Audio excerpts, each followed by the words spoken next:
Hello, everyone. I'm Nate Truex, and you're listening to the Croccast Podcast.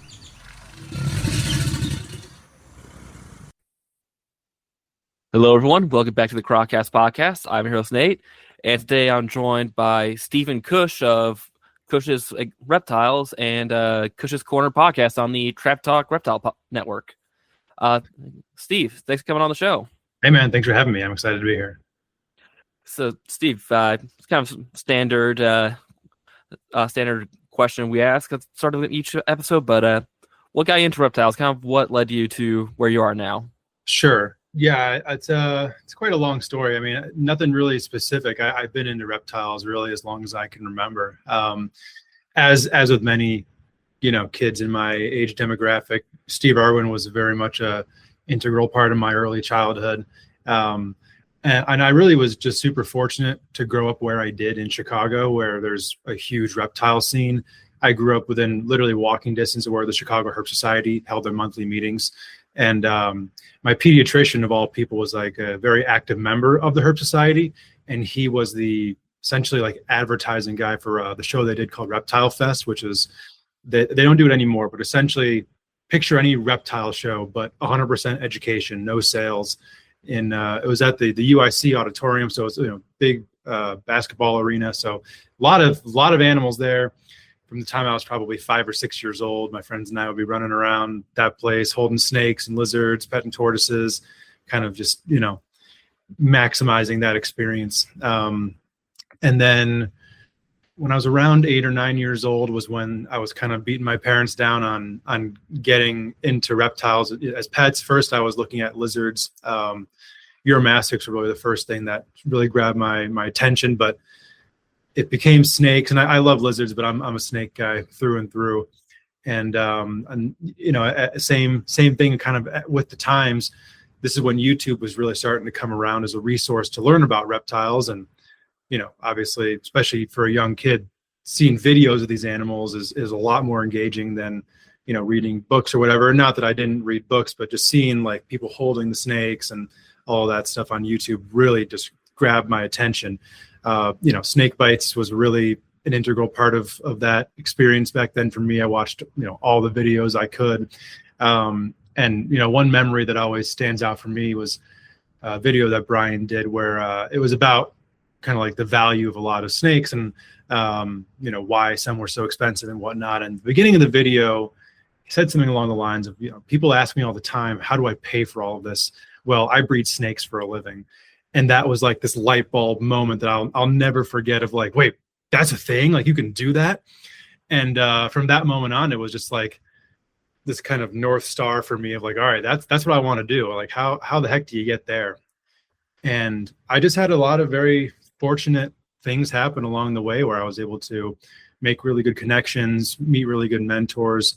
Again, location was vital for me in that, meeting people in Chicagoland area who are heavy into ball python. So learning more about the business side of things. And, as with a lot of us, that's where my interest started and then very quickly kind of shifted to other things.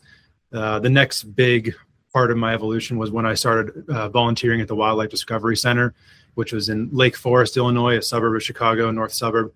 And it was just super fortunate. It really just kind of fell into my lap. For 8th grade, we all had to do like an internship program somewhere for a week or two.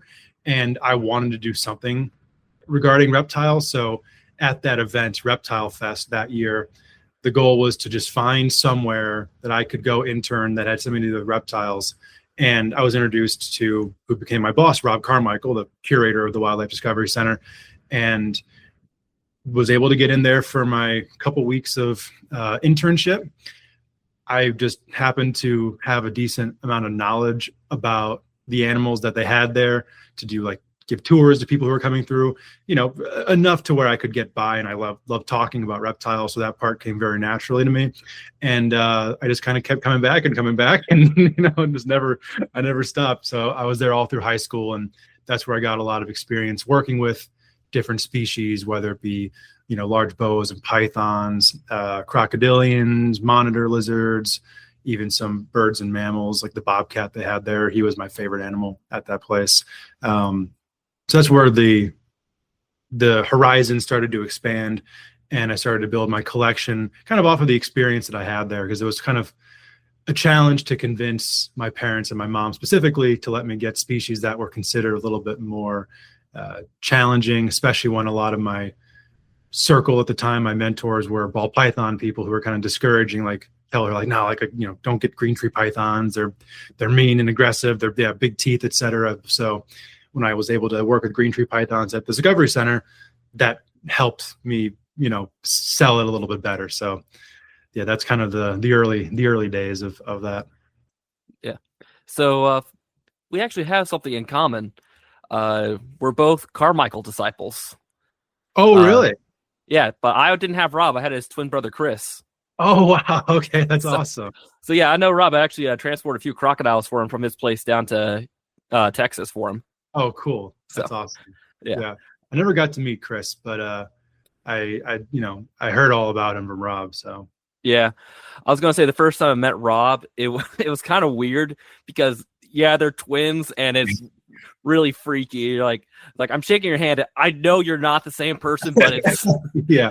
I kind of always figured that that's how it would be too. Be a little bit like, you know, you're in the Matrix or something. A little Freaky Friday situation, or yeah. So, okay. So, what was the first snakes you kind of got into keeping on your own? Yeah, it was ball pythons. That's where it got started. You know, into all the morphs and stuff like that. You know, I would spend, like, especially, you know, over summer break, like all day, every day on all the different websites back then. That's before there was like a morph market or any sort of real like aggregate. Was that sites. more like King Snake era? So yeah, for sure. But like the website's more like Mike Wilbanks' website, and you know, Nerd or BHB or whatever it may be, going through collection pages. I remember, you know, Wilbanks, they had awesome pictures of those black backgrounds, so that was always like kind of the go-to. You know, learning about all of that stuff really is what got me into it. You know, making little mock breeding plans and business plans and all that type of stuff. You know, to the point where I probably should be spending a little bit more time outside and socializing, but nope, I was laser focused. So that was what I was doing. You know, and then from there, finding like boa constrictors, retics, green tree pythons. And once I got my sights onto the green trees, it really grabbed me. And you know, especially like Rico Walder's website, Signal Herp, like going through all the archive pages on there, just, you know, trying to learn about the localities and what do these designer lines mean. And, you know, there's so much, like the rabbit hole is so deep with all, I mean, obviously as all of us know that, you know, as a kid who's just coming into all of it, it was just endless. And I wanted to learn as much as I could back then. Okay. And like I said before we started recording, one big reason I want to talk to you is I haven't had a Simalia focused podcast episode yet. And cool. I'm a big Somalia. I love Simalia. Like I first learned about them, you know, watching Austin Stevens, Snake Master, that one episode he did in Australia, trying to find that Valley of the Snakes where King Horn is. Like, you know, now we're a little bit more connected with the internet. Like, you know, it's like I'd probably just drive some back roads in far north Queensland. Could have gotten them, but then also book by blank. I have a blank on his name, but it's Boas and Pythons in the World, and started reading the sections on amethystine, scrub pythons. Like, I gotta have scrub pythons. So yeah, when I got my first snake, I was go to the expo. Like, it was the All Ohio Expo, so I wasn't going to find a scrub there, obviously. But I was like, oh man, maybe I can. Maybe I'll get lucky. And then I had to settle for IJ carpet, which turns out probably a better option than starting off with a scrub. Sure. But yeah, so I do now have a little scrub of my own. I've tried to keep some in the past. It hasn't worked out those times, but I have one now. It's more of just a hobby pet at the moment. I want to get into them more, but what drew you to scrubs?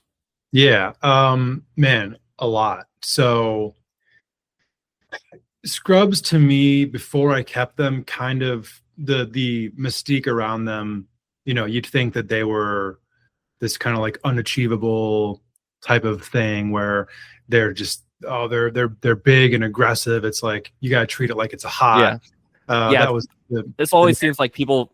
It always seems like people talk about them like they're retics on bath salts almost. right. Yeah, and I didn't know much about them. I listened to all the old Morelia Python radio episodes that they did on scrub pythons, and I there was intrigue on a number of levels before I really knew a whole lot about them. It was kind of like a thing of, man, like, if they're that difficult to work with, like what's like, that's like kind of intriguing to me. The same as I feel like a lot of us have, especially when we're younger, in this, like the intrigue of working with venomous or crocodilians or croc monitors or stuff like that. It's like, oh, the kind of like danger to it. And at the same time, like once I started learning about them, I'm like, these are like the most beautiful snakes I've ever seen. That's what drew me. That's what drew me to them first as well. Yeah, so I've always been a python guy, kind of first and foremost, and from ball python came green trees, and then carpets, white lips, Timors, olives, Papuans, all that. Like, I was kind of acquiring the Noah's Ark of pythons, and scrub pythons, kind of like Bolin's aside, even back then when they were like a quarter of the price they are now, they were still way out of my high school price range. But scrub pythons kind of always seemed like they sat at the top of that kind of Indo-Australian python hierarchy. Retics or berms, that stuff, like I never realistically, like once I kind of got a little more sense to me when I was, not an actual child, I'm like, all right, I could probably keep a scrub python at my parents' house. Nah, not a bit more retic or a berm. But then at the Discovery Center, they had Indian pythons and berms and, green anacondas periodically. So like I got a big snake fix there. So I didn't have as much of an impulse to keep them at home. And then also the other kind of through line for me this whole time was, how do I end up making a living off of doing this? And I kind of saw how I've always been very like observant of how people who were successful in this business kind of got to where they were. And the people in my eyes who, and this is not obviously my main objective here. If I want to make a lot of money, I would have gone into finance or whatever. But to do what you love and be financially stable, that's like the best possible combination. So to me, it was like, how do you kind of make those two balance with each other? And the people who I always saw being the most successful were the ones who were ahead of some trend, were the ones who kind of concocted this thing in their mind, like Justin Kabelka, for instance, in the early 2000s, investing into recessives and ball pythons, seeing all the, the time it was this new double codom, this new recessive plus one codom, and, having the foresight to be like, all right, this only lasts so long. And then these projects that are going to take longer to develop are going to be where the money ends up in the end. And then also just on top of that, being a very good marketer. So when I started learning about scrub pythons, inadvertently, I'm like, man, I feel like there's something here, especially with the Lacey Act legislation that they weren't a part of. It had been overturned by then, but as many of us don't like to even admit right now, the interpretation of the bill is overturned. They're still listed. It would just take that language being reinterpreted once again, which is unlikely to happen, but it's not like they were delisted from the Lacey Act. And scrubs don't appear anywhere in that legislation. There are some states and municipalities and whatever where they're not allowed, but for the most part, they're legal in the entire country. And then the three non-amethystina species, the Tanabars, Halmahares, and Moluccans, they're legal everywhere unless like somewhere like Dallas where you can't even keep anything other than a ball python. Like, okay, you can't really account for that. But seeing all of the different localities, because I was into green tree python, so all of these locality names meant something to me, be it Sarong or Wamina, Aru, Maruki. I'm like, oh wow, these all come from the same places.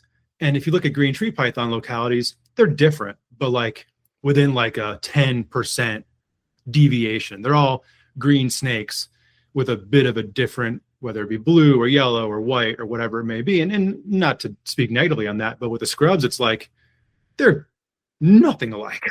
Like this one's like goldish tan and black, and this one's like orange and purple, and this one is gold and purple, and like, Some look more like almost like an and olive python look or something like that.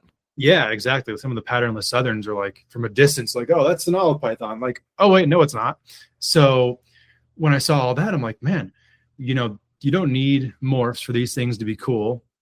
They've never been line bred because scrub python breeding was never emphasized too strongly. Nobody ever put like real serious effort into establishing long-term lines. And I'm like, wow, these snakes fill a lot of the kind of things that people look for within pythons all in one. They're a larger python, so they have that allure to them, same thing that the berms and the retics have. But because of their arboreal nature, their body structure, they're very light relative to, a 12-foot scrub python and a 12-foot berm. That berm might be 4 times heavier, if not more, than the scrub python. And that's not very feasible for one person to work with, where a big scrub python, with the exception of some giant individuals, can very easily be worked by one person, especially an animal that you've raised from young and whatnot, and you've formed a relationship with. And they don't have that lunatic feeding response the way that retics have, that we've all seen what that can lead to. Scrub bites are no joke either, but they're fortunately no retic bite. But food's not in the room, you're not getting that, maybe minus like a heavily cycling female for a brief time of the year. So that intrigued me as well. I mean, their head structure, their eyes. I'm a big that's my favorite part about them, is their head structure and eye shape and all that. Look at their head scales from the top down. It's identical to a king cobra. That is a king cobra head minus the shape, the scalation. They're so smooth, like they feel like velvet. Everything about them, but the way that they take in their surroundings, and the way that they're, for the most part, they're not frantic about it. They're very confident. They know what they're capable of. They strike when they know that they're capable of pulling off what they're trying to do. They're not just they're very calculated. Yeah. So they're one of the most colubrid like pythons in the way that they take in their surroundings.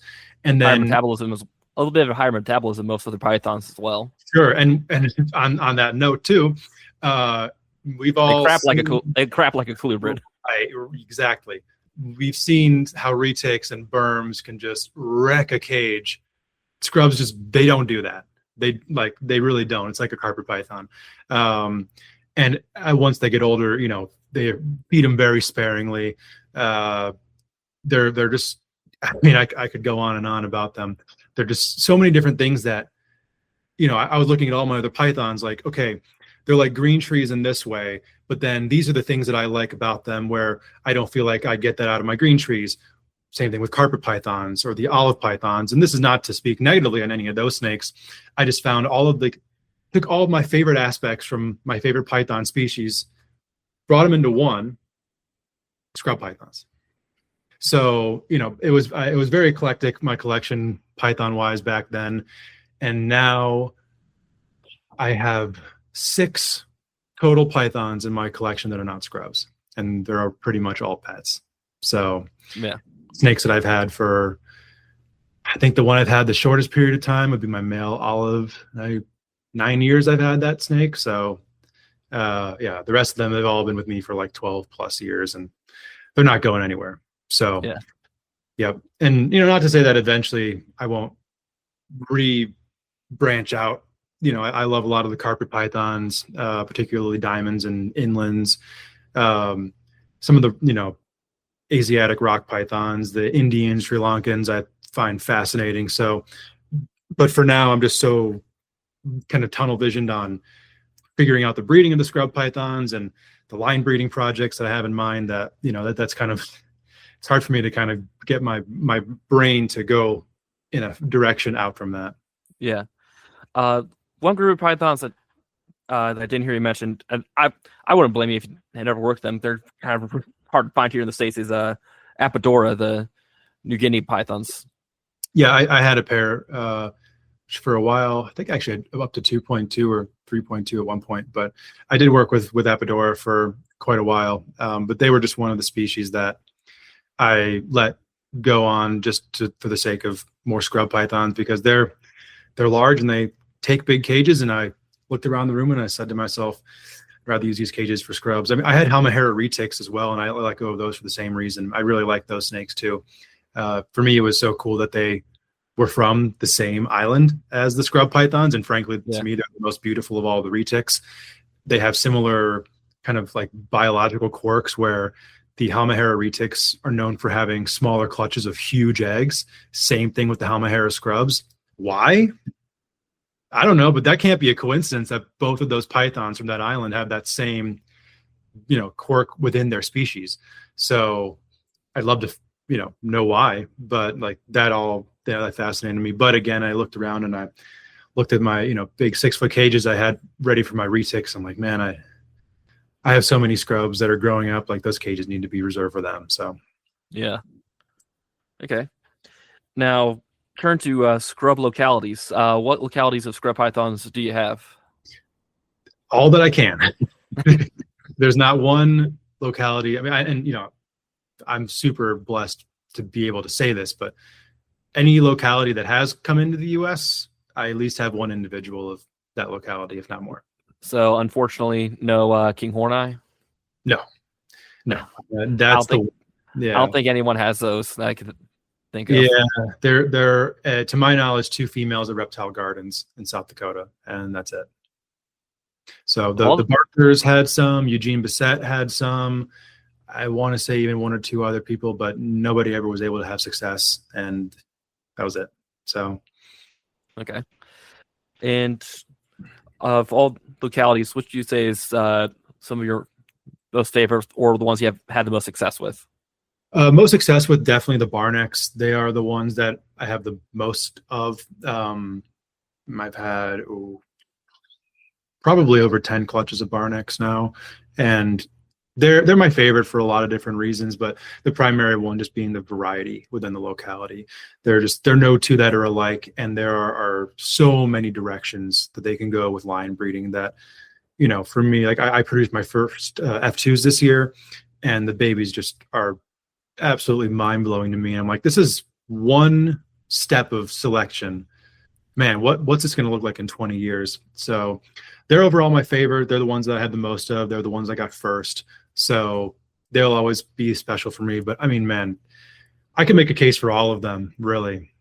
And that's why I love scrubs so much, is that there are, within my collection, there are probably 30 plus unique looks within scrub pythons. And I have one maybe morph thing going on that popped out of a female that I have. And I mean, there are the natural morphs, like within the Tannenbars, the patternless and the Axanthic, and then Axanthic within Moluccans. You can't see her, but she's behind me. There's the natural. The one that was the inner water bowl? On the top? I just know there was one right above your shoulder that she had her head poking over the edge of her bowl. The one Aurora. That was probably. Oh yeah, that is her. Yep, that's the Axanthic Moluccan. Hopefully she can. Let's see where she's at. For anyone who's listening to just the audio, this is not entertaining at all. But anyway, yes, that's her up there.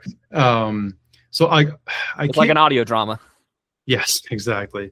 I can't think of any naturally occurring morphs that I don't have, although inevitably there are 1 or 2.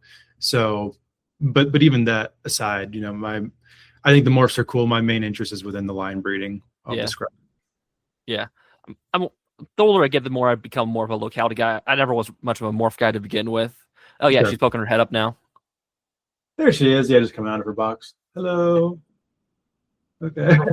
So, I was going to say that's one of my favorite things about scrubs is how inquisitive and tuned in they are.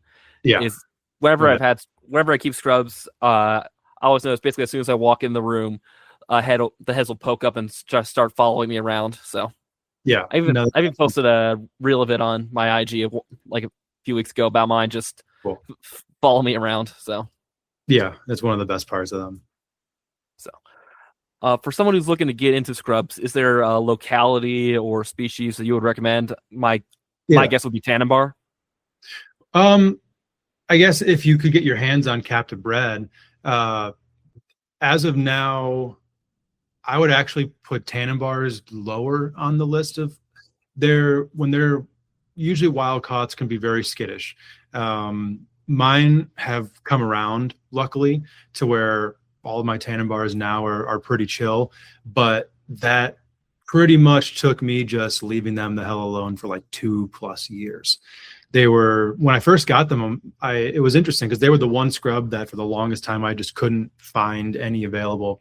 When I was first getting into them around 2016 or so, they were probably the most common import. You could always go on Fauna or King Snake and find at least somebody with one Tannenbar available. They're pretty affordable. And then right as I started getting into them, I got my first Barnecks and then Moluccans and just done. The first Tannenbars I was able to acquire, I got in late 2022. So, almost 7 years of looking for them, over 6. And when I first got them, one of my males, you wouldn't be able to see him, but there's a female right there. She's pretty cool. He was good from the jump. He was pretty chill, but then the rest of them they're flighty, skittish. They reminded me a lot of white-lip pythons, as far as just, run first, ask questions later, but then they came around to it. I've never had a captive bred Tannenbar, so I don't have direct experience with that, but the rest of the scrubs have all kind of gone that way, where captive breds are usually better mannered than the wild caughts, and then the further you get down the line, the better that gets. Typically, I found that if at least one of the parents has a good demeanor, pretty much the whole clutch will have a good demeanor. If both do, it's a sure thing. So my recommendation for a starter scrub would really just be anything captive bred to start. But then to go further than that, I would say in general, I've had the best success as far as demeanor goes with Barnecks. It could just be a selection bias considering that I have most Barnecks. Southerns are a great choice for a first scrub python for a lot of reasons. One of which being they are definitely the most affordable scrub python. So if you are, getting into them and you're looking at all the different species and localities, and you're kind of like, okay, this seems very interesting to me, but some of these, like the Moluccans or nice Barnecks or Arus or whatever it may be, it's a pretty penny to drop on a snake that I'm not sure I'd really enjoy yet. Well, then a Southern is a great option there. And, something being cheap isn't a good reason on its face to buy a snake. But if Southerns are something that you are intrigued by, and in general, scrubs as a complex, it's a good place to start. But really, just captive bred scrubs in general. I would say overall, as far as you're just speaking purely on demeanor, I've had the percentage-wise best success with Moluccans. I don't think I've ever had a Moluccan with a bad attitude, where inevitably I've had a few Barnecks here and there, some Southerns, etc. As is with all snakes, you get ones that are really tolerant, some that just aren't, and there's nothing you can really do about it. But then Moluccans are far and away the most expensive of all the scrub pythons, so and quite unavailable as well. So that's kind of the trade-off with those. You get arguably the most beautiful, especially when they're younger, and in my experience, probably overall the best demeanor, but then the heftiest price tag. Okay. Yeah, because one I have is he's a U.S. captive born bred, so kind of got lucky there. But he's a Southern or as labeled as Maruki. That's Yep. so it's going to be a few years before he's breeding size, but I would be interested in finding a female for him someday. So yeah, I mean, no doubt the world could always use more captive bred scrub pythons. And what's really cool now, some of the pipelines on imports have dried up, whether it be companies in the U.S. going out of business or the farms over there in Indonesia having an easier time and frankly probably more profit selling to other countries than the United States. There are far more captive bred scrubs available these days than wild caught, which is so cool considering that when I was first getting into scrub pythons, one scrub clutch a year in the US was like, whoa, somebody actually bred them. And I think last year there were over 20 clutches in the US, or I guess 2024, now it's a new year, and then 2025, a little bit of a down year relative, but still double digits, to where like that was unheard of even 3 years ago. Yeah, I was So gonna say when I first started looking into them, I was like, yeah, these are all imports. Now that was only like, yeah, like I said, 4 years ago, 5 years ago or so. yeah, it's crazy how And far like they've the quickly. best you could find, I'll say like Morph Market was someone saying, "Oh, it's an LTC that trust me, bro. She's calmed down now." Yeah, exactly. So I'm, nothing. I mean, I can't say that exactly, but very few things about scrub pythons make me happier than seeing the prevalence of captive breeding these days. And and of people who are producing them, most are very passionate about the snakes and are taking an approach that will create longevity within the industry for scrub pythons. And that's what I love to see. I love people who get into scrub pythons because they one, love the snakes, and two, have kind of taken it personally to see for their longevity in herpetoculture. Yeah. So one question I have about localities Mhm. is, how is the locality determined? Because from what all I could find is like, oh, it's basically labeled on what town it was exported out of. Yeah. So, and So I asked Dr. Chris Carmichael about it, and he was able to link me to a paper from like 2004 or something like that about them. So yeah, probably a little outdated, but yeah, yeah. Oh, did I mention that my Carmichael, no, I'm getting really possessive about those two guys, but my Carmichael, he got his PhD studying water python speciation in Indonesia. So, that's but yeah, awesome. like I said, all he could help me with was one paper from like nearly 2 decades ago or so. So Yeah, and if I know which paper that is, still a great paper, but a very unfortunate error. I think in both the population of Biak and of Class Telepus, there were Maruki southern animals as part of the data set. So it kind of skewed the data a bit as well. But that's aside. I mean, it's just, seminal work as far as getting, science done on scrub pythons. The thing that's difficult about, especially when you look at mainland Papua New Guinea, is that the hobby loves to put labels on localities. It's just what we do, whether it be just to kind of keep everything straight in our heads or for importers to make more money, frankly. I think if anyone who was around kind of 2016 to 2020, as soon as Dan O'Leary would make a video about, white-lipped pythons from Tamika, certain sellers would have Tamika white-lipped pythons available a few weeks later. It's like, wow, what a coincidence that you also got those. So the same thing was done with scrub pythons and has still been. When you're looking at Moluccans, Tannenbars, Halmaheras, Biaks, Arus, Keys, or Ks, however you want to say that, it's pretty cut and dry. Their populations are from smaller islands. Halmahera is a fairly big island, but still, they all look like that from there. A couple of the surrounding islands have different looks to them, but as far as I know, we don't have any of those in the States. Some have made it over to Europe from Bacan and Morotai, and I think that's freaking amazing. But to my knowledge, we don't have any of those in the States yet. One day. So when it comes all it takes is one rich, eccentric individual with European connections. Exactly. So as far as all of those scrub pythons go, pretty cut and dry, especially when you look at Halmaheras, Tannenbars, and Moluccans. They're currently described as full species. That makes it pretty easy. Biak, Key, and Aru are all part of the umbrella Simalia amethystina. So then once you go to the mainland of Papua New Guinea, this is where it gets confusing and where a lot of people who loved to argue about localities in the past, some of their arguments start to become pretty weak. So scrub python phenotype and locality type are very much not, on parallel paths.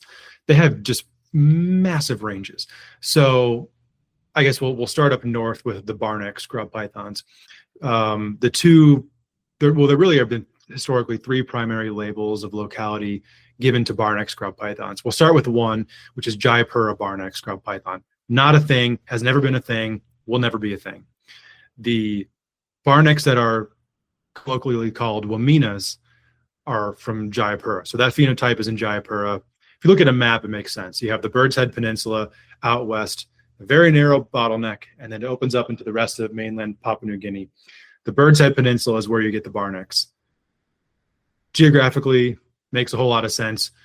Jayapura is all the way over here in the middle of the island, right at the border of Indonesian Papua New Guinea and the actual country controlled by the Papua New Guinea government. Yeah, so would never make any sense that those would be barnecks over there. They're not. And then the Raja Ampat archipelago, also all barnecks, but a very different look.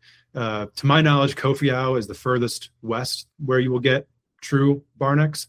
But the Raja Ampat animals have a very different look, both color, but especially pattern, much thinner barring. The neck bars are thinner, and they almost kind of have like a reticulated pattern throughout part of their body. I don't think we have any in the U.S. currently. I'm not even sure that there are any really in captivity for whatever reason, but I just have never seen a barneck in captivity that I look at and I say, oh yeah, that is definitely a Raja Ampat animal or a Koh Fiao animal. And then when you go to the mainland, the two main locality type labels are Manokwari and Sarong. And they always say that the heavy banded dark animals are from Sarong, the light ones are from Manokwari.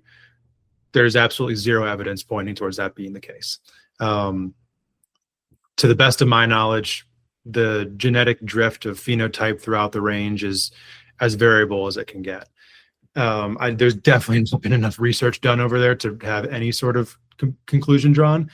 But if you think about it from like a marketing standpoint, would you rather sell generic barneck scrub python or Sarong barneck or Manokwari barneck or whatever? So that's how, you know, that was the label that was made with really zero evidence whatsoever. And there were lots of old fights on the Facebook groups about it. The one thing that I always questioned it didn't make a lot of sense to me. And then when I had my first clutch of barnecks, I was like, there's pretty much no way. Where there were animals out of two adults that weren't identical, but fairly similar looking. Ones that had just the darkest contrast, crazy pattern, to one who's to my bottom left right now, who's like 90% patternless, and like everything in between. And I'm like, there's one of two options here. One is that this clutch is the result of a locality cross, and that's why there is so much variety, or this is how it all is for the most part. And ever since then, even with pairings where the phenotype is almost perfectly matched, there's always like one baby in the clutch that just looks nothing like the rest of them. So the conclusion that I've drawn, as well as many others who have bred barnecks, is that they're probably just all over the place phenotype wise throughout their range. So a lot of I am currently taking a comparative what's the term, not anatomy, phenology class right now. So yeah, we're just learning this term, phenotypic plasticity. So a lot of that. Yeah, that definitely makes a lot of sense. So that's the barnecks. And then real quick, I was going to say, with all those like fancy locality labels people like slapping on stuff, to me it just reminds me of bottled water companies saying our bottled water is alpine or whatever. It's like, no, you just got out of the faucet. So yeah, pretty much. So I've always just sold barnecks as barnecks, and if anyone asks what locality it is, I'll either just say it's a barneck or I'll give a longer explanation depending on how much time I have. Seems like a lot of the scrub world has kind of generally accepted that being the case these days, which is probably for the best, just so we're not misrepresenting stuff. If you move a little bit further south and now out to the east, this is where the phenotype that is classified as Wamina comes from. And really the better terminology, and it's starting to be used more these days, is the northern scrub python, because really you can find this phenotype east to west, aside from the Bird's Head Peninsula on the northern side of the dividing mountain range. So all the way east into Papua New Guinea, I believe even through Port Moresby, you can find snakes of this phenotype. Do they vary a little bit throughout the range? Sure, but for the most part, this is where they're coming from. And the animals that we have in captivity are almost certainly coming from Jayapura, which is one of the major cities, one of the big hubs of exporting animals out to Jakarta. So it would make a lot more sense that when they're looking for those snakes, they're going to stay close as opposed to venturing far when they're really the same animals. So they have a huge range. So, calling those animals a Wamena or a Jayapura, while not completely inaccurate, is a little bit reductionist when they have such a massive range and we don't have locality collection data on them. So whether you call it northern, Wamena, Jayapura, that's what those animals are, darker brown, a little bit more of a kind of indescript, lower contrast pattern, a lot more pattern on the animals. Sometimes some cool orange coloration coming through, very, very thin neck bars, and then the solid pink tongue is one of the dead giveaways of that locality. So then moving south of the mountains, this is where there's a lot of kind of vagueness going on, where you have all the southern scrub pythons. And the distinction then of, all right, what's a highland scrub python? What are these orange scrub pythons? Are they, sometimes they were in the past called oxabills, and whether that's an accurate label or not, it's hard to say. They come from the same as what I was describing with the northern scrub pythons. Essentially, the base of the mountain, they're not highland at all. Highland scrub pythons are Bowen's pythons. These animals. That's a good way of putting it. Yeah, that's what they are. Then that's not what these are. They're found like 1,000 feet of elevation. It's not highland anything.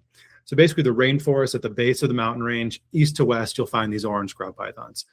And then that raises the question, okay, what do you call them now? We were calling them highlands or orange highlands or oxabills, occasionally Tamikas, they do come from Tamika, but then that's like the furthest west point of their range, and for hundreds and hundreds of miles east you'll also find them. So I feel like calling them Tamika is not a very accurate label at all, unless you know in there.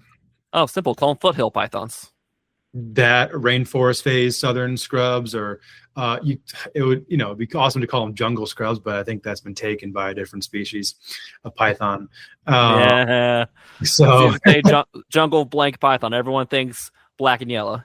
Exactly. So that's unfortunate. That would be the coolest thing, but I will still use the orange highland label, even though I'm very public about how they're not highland, but that's not a place. Highland is not a town, and they're certainly not the savanna phase southerns that are far away from the mountains. So the orange southern scrub pythons, essentially rainforest phase, whatever you want to call them, and then you kind of have the rest of the southerns, the more savanna phase, more tan, brown. Some of them that are a little bit further north have some black on them as well, some kind of cool definition. You'll often see the label Tanamera on those animals, which is not entirely inaccurate as well. Most of the ones you'll see in the States now all originated from an import that Dan Malary did, I want to say in 2017 or so, where a lot of animals that came in as Tanamera made it into the hands of people who ended up breeding them. And now pretty much every year you can reliably expect some captive bred animals from those original imports from Dan to be in the market. A lot of times people will label them as Tanamera, and perfectly happy with that label for those snakes. So it seems like the further south you get, the more kinghorni-ish they become, to where, a lot of people love southern scrubs for that reason, and myself included, that we can't get the Aussie scrubs. So this is really the closest you can get to them, and in a much more manageable package as well. So that whether you want to call those Marukis, I don't, again, I don't feel like it's a totally inaccurate label, a bit of a reductionist label, but I kind of will use in conversation Southern and Maruki kind of interchangeably. At the end of the day, as long as we kind of all know what we're talking about, doesn't ultimately matter too much what we call them. Doesn't It's like with taxonomy, it doesn't change what these animals are, it just changes how we refer to them. Yeah. So that's kind of the deal there. Yeah, it always does feel like taxonomy changes is just scientists trying to get their names on the paper. At times, it feels like that, at least. Right, for sure. Especially certain cases, 100%. You're just looking at you, North American rat snakes. Shots okay. fired. Yeah. Yeah. So, do you have any experience with the one locality I somehow managed to get the Marukis? Yeah, sure. I don't have quite as many of those as some of the other localities. Part of it's intentional, though, because there are a lot of people who are having good success with them, to where I feel like I almost have a bit of an obligation to put more focus on some of the localities I have that aren't quite as prevalent. As far as southern scrubs go, particularly the arus, those are ones that I'm they're high up there on my list of favorite scrubs, and ones that I think I've always said that they're the most underrated scrub python, and I've caught a little bit of flack from like some of like the old timey scrub keepers. And my thought was like, okay, they're not underrated to you because you know what they are. They might be underrated to someone who has never heard of an Aru scrub python, or maybe has seen a picture or two. It's like, that's who this is for. Like if you didn't like them, that would be a big problem. So, but they're, the way that I describe them, take a diamond python, put like an orange filter on the diamond python, Aru scrub. So basically, a diamond python that was filmed in Mexico instead of in the United States. yes, a diamond python that was on Narcos. A diamond python with a sepia filter. Exactly. So I mean, basically it's a diamond python with primarily an orange wash and like some purple pattern. Like that's incredible. That sounds like a sexy snake to yes, me. They sure are. Dan recently brought some in. I know he sold a pair at Pomona a couple weeks ago. I'm not sure if he has any of them left, but like any scrub keeper who are really serious about doing this, get your hands on Arus if and when you can, because they're just that special. They're amazing, and from like a breeding business standpoint, this is it's like buying Bitcoin in 2010. Like this would be the time to do it. Why do I have to be in college right now? So, but I mean, kind of jokes aside, they're amazing. And the thing, like, I compare them to Moluccans. People, Moluccans get the most attention for very good reason. They're fantastic snakes. The thing about Moluccans that is, their only drawback, they're the only scrub python that doesn't just continue to get more beautiful as time goes on. They're the only scrub python that does that kind of ball python syndrome of you kind of peak when you're young and then color fades out. Males will still be pretty beautiful into their adulthood, but that kind of like goes just like humans. Nah. That's a joke. That's a joke. That is a joke. Hey, I'm glad that I wasn't the one who said it. But like where, when the males are adults, when they shed, you're like, oh, cool. This thing looks almost as nice as it did when it was like 3 or 4. By the time its next shed cycle comes around, it looks a little more brown. But females, after they go through their first hormonal cycle, they almost universally stay kind of darker the rest of their lives, which is honestly, it's a super cool look, especially contrasting it with the male that still kind of has a juvenile color. I like that about them. But like Arus, they'll be the most beautiful that they'll ever be tomorrow. Like they're just going to keep getting nicer and nicer throughout their entire lives. And, you could definitely make the argument that as adults, Arus are more beautiful than Moluccans. Yeah. Great points. Now all I'm thinking about is how I'm going to have to edit that joke, that dirty joke you made out. I don't want to end up on a list. Oh man. Anyways, so but speaking of the whole scrub python Bitcoin thing, where do you think the general herpetoculture market will go on scrub pythons in the future? Do you think they'll get a lot bigger than what they currently are? Do you think it'll maybe like a slow growth, or do you think it kind of just holds steady with a few passionate individuals? I mean, I see it growing at a kind of a moderate pace, which I think is really good. We've seen plenty of examples in herpetoculture of markets getting really big really fast and crashing just as they got big, which was something that I kind of always had in mind as well. And I talked to other breeders, kind of planning pricing strategy and whatnot, to where, one thing that happened, it was in 2021, a clutch of Moluccans was produced, the clutch that she came from, and a lot of other people have animals from. And the guy who produced them, it was his first reptile he bred, which was crazy, but made some fantastic snakes and was really excited about it. And this was kind of still in the COVID boom at the time. And at first he had these animals priced at a level that was, let's just say, higher than Boland's pythons. And I don't believe he sold any for that much. I don't know that, if he did, more power to him. But I wouldn't have been able to buy them, that's for certain. Oh, shoot. Not me either. When I saw that, I was like, man, this only creates bad things in the long run, where you're going to get people who will see this as the next hype project and buy in, kind of like how, say, a ball python morph in 2004 that somehow went for like $7,000 to $10,000. Or then everyone chased that morph. Now everyone has that morph, and it's like $150, $200. Or the new super dwarf retic locality in 2019 or 2020. I definitely, that was the main case study that I kind of looked at when thinking about, all right, how to market and talk about scrub pythons.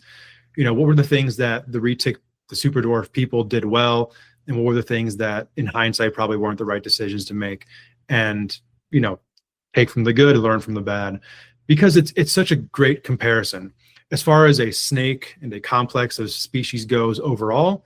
The most direct comparison from scrub pythons is to super dwarf and dwarf retics, not only from where they come from and kind of some of the attributes of the snakes, but then as far as what could this be.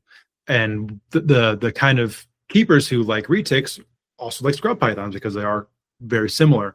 From a geography standpoint, green tree pythons are probably the closest comparison, but then obviously physiologically the snakes are very, very different from one another. They have some similar behaviors, but green trees are tiny, scrub pythons not so much.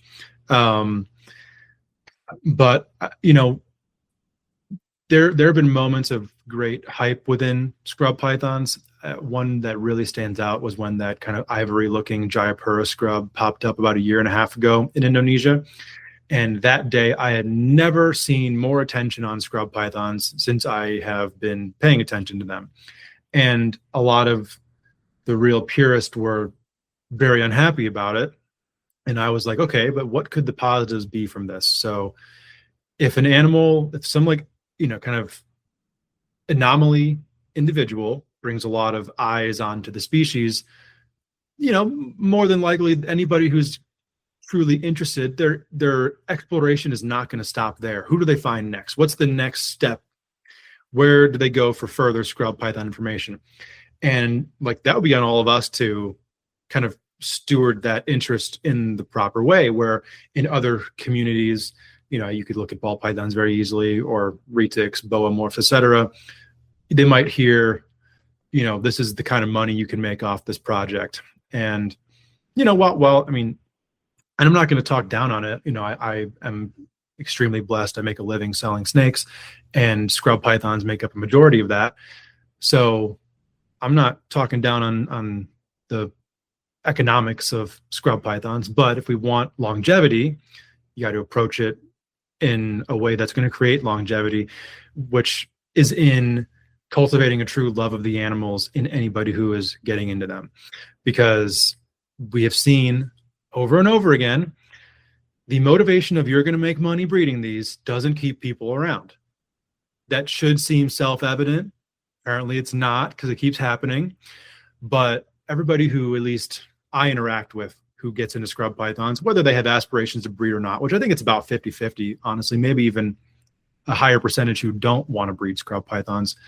It's always about, I'm so fascinated by them, whether it be seeing posts that I've made or other people in scrub pythons, just their behavior, like everything we were talking about at the beginning, how visually oriented they are, their confidence, their size, their arboreal nature for a big snake, like all of these behavioral traits that make them so fascinating. If that's what we can push as why these snakes are so cool, that creates longevity. Might you be able to get into scrub pythons and eventually make some money? Sure, why not? I'm not going to discourage anybody from trying to do that, but man, if that's your main incentive, especially with the species that we're still figuring out what makes them tick, you're going to burn out really fast. And that was a problem with scrub pythons for a long time, was that people would amass a collection. Okay, cool. I have 30 adults now, and I'm going to try to breed them. And oh my God, I didn't produce any this year. Wow, what did I do? Oh, this guy wants to buy my entire collection. Take it. Get back my return on investment. Right, and now you set those animals back because now they're in. Obviously, they've moved. They're in the care of a new keeper. They're in a new routine. Like, the move itself might not throw them off as much as the getting used to how now they're being taken care of in a new place. Getting used to a new food monkey. Yeah, right, exactly. And as a result of these kind of exchanges and movements of collections, nothing good happened as far as breeding goes. There are some old lineages that are almost entirely lost on, especially within barnecks, lost on the hobby now, because these animals just kept getting moved around and never actually produced. Nobody was like, all right, I'm going to really dedicate my time to dialing these animals in, paying attention to the signals that they're giving me, and not relying on my dogma of what I think they need and kind of trying to let them tell me what they need instead. So that I've seen change now as well, where people who are getting into scrubs are, for one, starting smaller.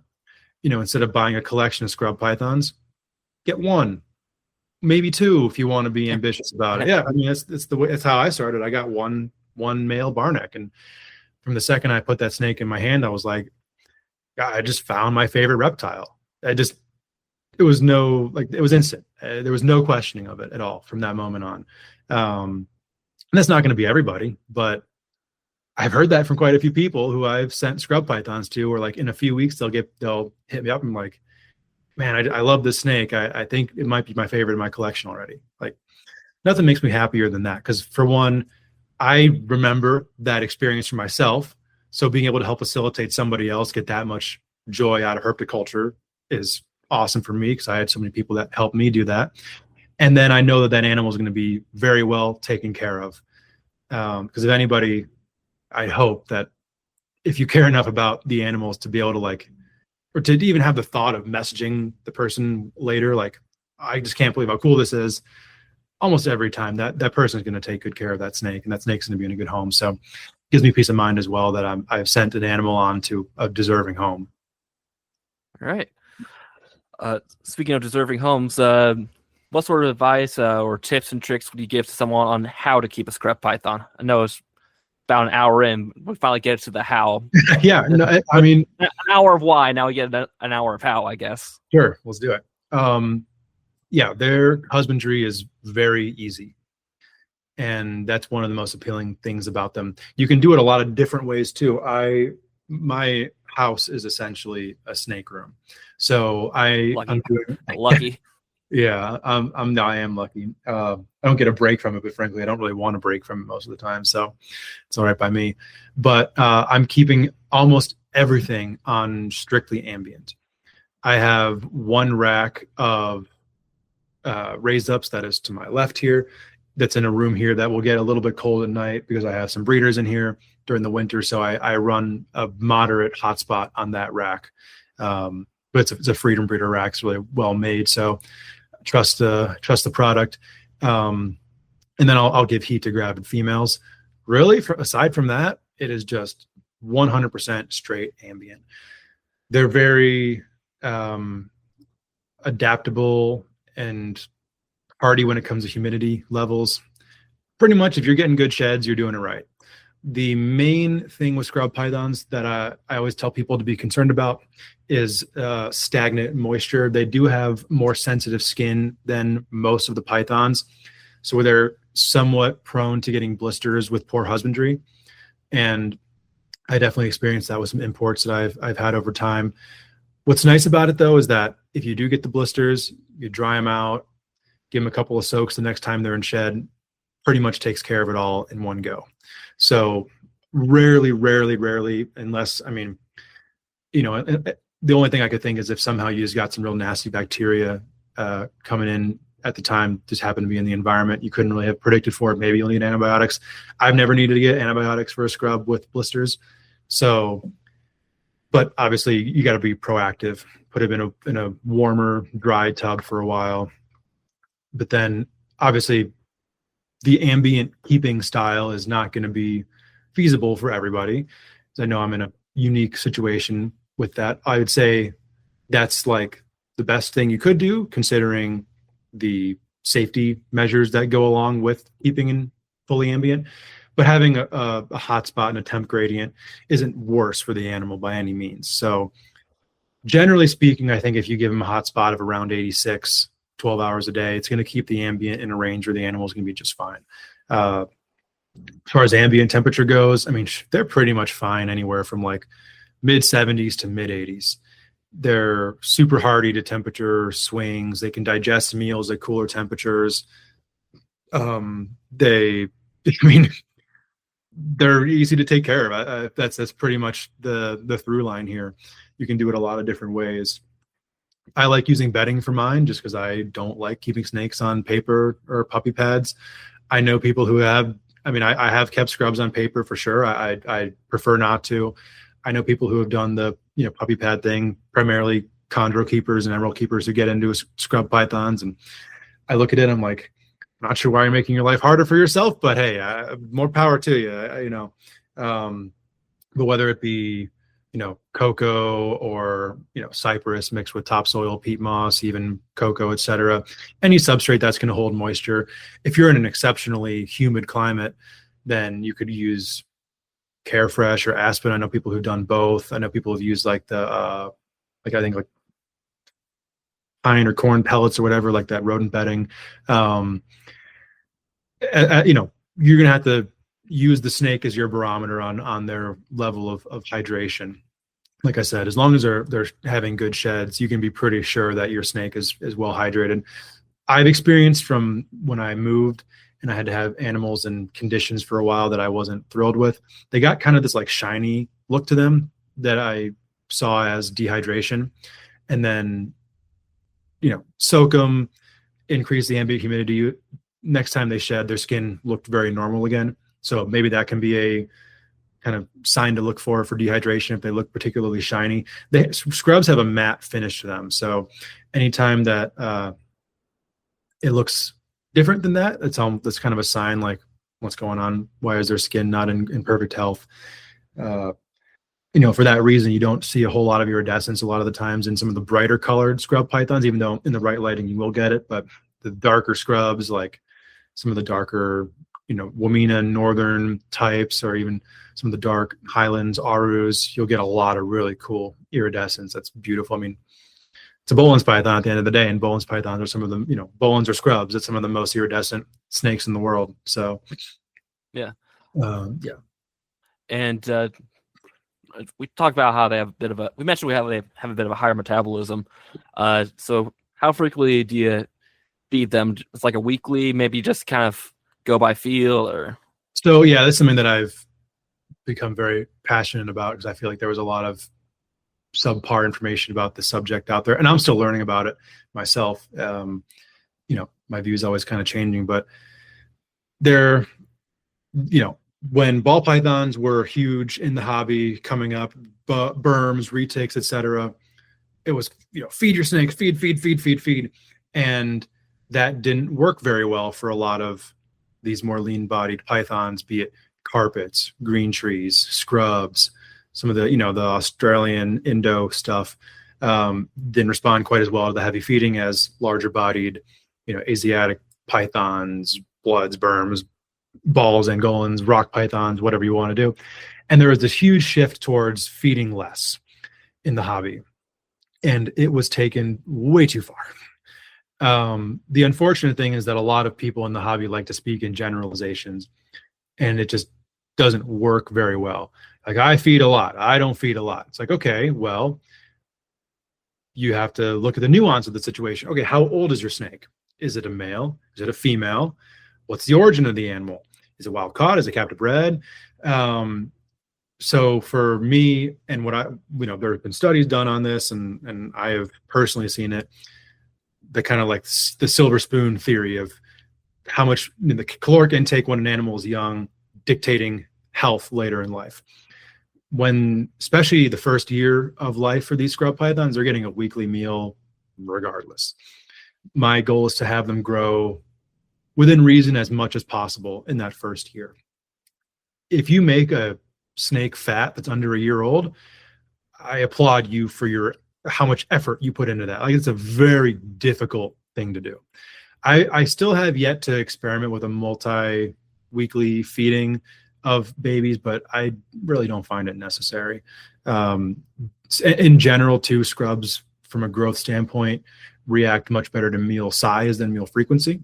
So especially like when a scrub python is at the size, I know I'm kind of jumping around, but of eating a small rat and then getting upgraded to a medium rat, 1 or 2 medium rats in, you'll get a shed cycle and you'll be like, what happened to my snake?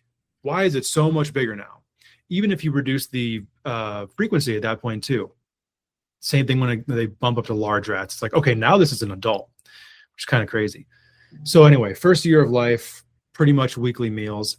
For animals that, especially I'm growing up for breeders and kind of more part of like how I'm experimenting with this, I really feed about weekly until they're at the size of eating medium rats. And with that frequency, that typically comes right around the 2-year mark. I don't think that it's necessary to feed that much. I think once they hit a year old, you can back them off to every 10 to 14 days. And I've done that with animals as well, just to kind of experiment. They're not quite as big as their siblings that get fed weekly, but they're continuing to grow despite the decreased caloric intake relative to their siblings. So, but again, if that shift was a year earlier, then you're basically looking at stunted animals if they were being very sparingly fed when they were young. I have acquired scrubs in the past from a breeder who was very militant about sparing feeding and received yearlings that were the size of neonates. And it took them about 3 extra, maybe sometimes 4 extra years to reach adult size with a lot of food relative to the ones that I produced that got what I felt was an adequate amount of food from day one. So to me, that was enough evidence to say they need food when they're young. It's super vital for longevity. Once they hit the size where they're eating medium rats, I back them off to typically every other week feeding schedule. I'm a scheduled feeder just because I have a lot of snakes and that's how my brain works. I like to work on a schedule and a routine. I couldn't tell you if it's better or worse to be on that kind of feed like they would in nature schedule that people like to do. I don't discourage that by any means. It's just not me. So if you want to kind of feed a meal and then do one in 16 days and then do one in 20 days, and sure, by all means, go for it. I'm not going to discourage that at all. But I think the general template works with however you want to deviate from it. But as a general kind of, 52 meals a year, 26 meals a year, 13 meals a year, however you want to space it, average out every however many weeks. Once they hit large rats, then it goes down to every 3rd week. And then typically once they're at that point, they're adults, albeit small adults, but breeding size and age nonetheless. Once you hit that point, now you got to slow it down because scrub pythons are prone to obesity beyond this point. Up until that point, no, not at all. Beyond that point, absolutely. And frankly, there's no real, it's kind of like what people, carpet people will have a similar mentality of once my snakes are adults, what's the point? Why do I need a 9-foot carpet python when a 6-foot carpet python does everything a 9-foot carpet does? And frankly, a lot better in most cases when they're smaller. The same exact thing applies to scrub pythons. They can get 12, 13 feet long. I've had a very hard time breeding big females. I've had a hard time breeding big males to small females. There just seems to be that kind of size incompatibility. The smaller female, I've had small females that are just intimidated by huge males, and will hide from them. I actually think I had one female, I'm pretty certain 1 year reabsorbed because I had been pairing her with a male and she was developing, but I never saw a lock. I knew that this bigger male was a good breeder. I threw him in with her. She kind of freaked out. Next time I checked on her, it was going in the opposite direction. So I think there really is very little reason to get males big. I typically say that scrub pythons, let's set aside halmaheras and tannenbars and maybe even Beox for the time being. The rest of them, 10 feet or so, average adult size. Some may max out at 8. I'd argue that's the perfect captive big python size right there. Yeah, absolutely. Some will be 8 feet or so, and that's what they're going to be. Cool. Some will naturally go to 11. Also cool. I've had both, where I've had females and males just kind of reach a size and just kind of plateau there. They seem fine, especially males. If they're confident in their breeding, I don't see a reason to get them any bigger. I've had, just as I said, I've had females intimidated by big males. I've had the inverse, where I've had smaller males kind of get intimidated by big females. But you'll see pretty quickly if that's not the case with a male. As soon as you're there, why the heck do you need him to be any bigger than he is now? He's not intimidated. He's not the one carrying the eggs. Yeah, I mean, if he's this 8 foot male will breed an 11-foot female, I'll let him do that all day. Great. You get large Let rats. him climb this mountain. Exactly. Yes. You can get a large rat once every 4 to 6 weeks for the rest of your life and be perfectly happy. Once they reach that size, that's kind of what I'll do with males. And the bigger the male, the less frequent the meal. I have a couple males, a Moluccan and a Wamena, that are about 12 feet long. And I mean, they get 4 or 5 meals a year, really infrequent. They have great body condition. And that's like, the bigger they get, the more prone to obesity they become. So that's a snake that you really got to be concerned about. But no snake is getting obese on 4 or 5 meals a year. I mean, maybe I can't think of any. There's probably a snake out there that eats like once a year or something like that might. But and it also depends a lot on the size of the prey too. I'll give them good sized meals when I do feed them, like jumbo rats. I rarely ever, at this point, never feed anything bigger than a jumbo rat to a scrub python anymore. And with females, oftentimes not even really anything bigger than a large, just because there's no real reason for it. And then especially when it's in season and I'm trying to increase food, I've found, and this is a theory with other pythons as well, like green trees. If you give a developing female a huge meal, she's putting a lot more of her biological effort into digesting the meal than nurturing her follicles. So a more frequent, smaller meal is probably bigger in that situation. So all this to say, my approach to scrub feeding is one that I have to take 15 minutes to explain. But yeah, very different at different life stages. Male and females, different once they reach that large rat size, typically about 3 to 3.5 years old. Females definitely will be cycle fed, fasting for portions of time, increased feeding for portions of time. Obviously, if they become gravid, there's going to be probably a 2 to 3 month window where they're not going to eat at all. So then you got to give them extra food so that they can recover after they lay their clutch. Then there's a whole other discussion. I've never personally done it, but I want to at some point, of like maternal incubation. Females will eat while they're on their babies too, or on their eggs. Huh. My friend Paul Duran, he successfully incubated southerns, or maternally incubated southerns, a couple of years ago. And if I'm remembering correctly from our conversation, I think she ate a few meals early on in incubation and then stopped again. And then after the babies came out, she was ready to go. So, if you give them an additional 3 months essentially off of food, now you're dealing with a whole different ball game where with an artificially incubated clutch, now that female would have 3 extra months of food in her, etc. So, long story short of feeding scrub pythons, and then to bring back in tannenbars and halmaheras. A halmahera eating a large rat is like, great, you're an adult, you're doing great, you're big now. Tannenbars are quite small, and bigger female tannenbars historically have not been quite as viable. In a bigger female being like 7 feet or bigger, which would be a subadult barneck or southern or what it may be. So, man, I don't feed my tannenbars anything bigger than small rats. That's where they get capped, essentially. So once, like you said at the beginning, like our tannenbar is the best pet scrub, give it 5 years, maybe. But as of now, for one, they're just super hard to find. Like there are some imports now and then. Eric Hernandez has had some good success breeding them the last few years, but he has, I think, only let one baby go privately. So, and not to me, which sucks, but he's just like a dragon on his hoard of gold, just not letting no dwarfs near it. You know what? And I got to give him credit for it. I'd probably do the same.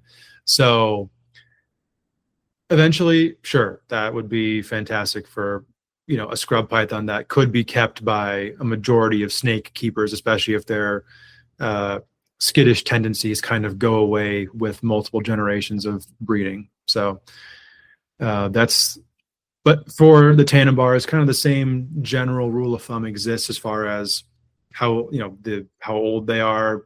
At 2 years old, like I was saying with the rest of the scrubs, once they hit medium rats, whatever size that may be, that may even be, like a jumbo mouse or a weaned rat, slow it down to every other week. 3 years old, or what would be a large rat for a barneck, and they're now on smalls, slow it down even further. So they don't need to be big by any means, and oftentimes smaller is better with tannenbars. Yeah. So do you do any like cycling for breeding? Do I know they're pretty much right on the equator, so probably not much of a temperature difference. Do you like let them dry a little bit, or do you like slow down their feeding for a little bit and bring it back on? Or yeah, all of the above. So definitely not quite the same drop that like Australian python breeders will give theirs. Obviously anyone up here in the Northern Hemisphere, you're going to get some amount of natural temperature drop in the winter, no matter what. And you can either fight it in your room or kind of let it ride in your room. And I choose the latter. Inevitably some of the enclosures on really cold nights got into the upper 60s, but I kind of was shooting for, low 70, 72, 73 at night during that cooling period. This year I fasted during the summer and increased food again in the fall, which was the opposite of what I did the year prior, which I thought may have been a mistake. I didn't have the greatest year in 2025 as far as number of clutches went. Excuse me. So, summer fast, which is kind of, what a lot of Indo python breeders will do.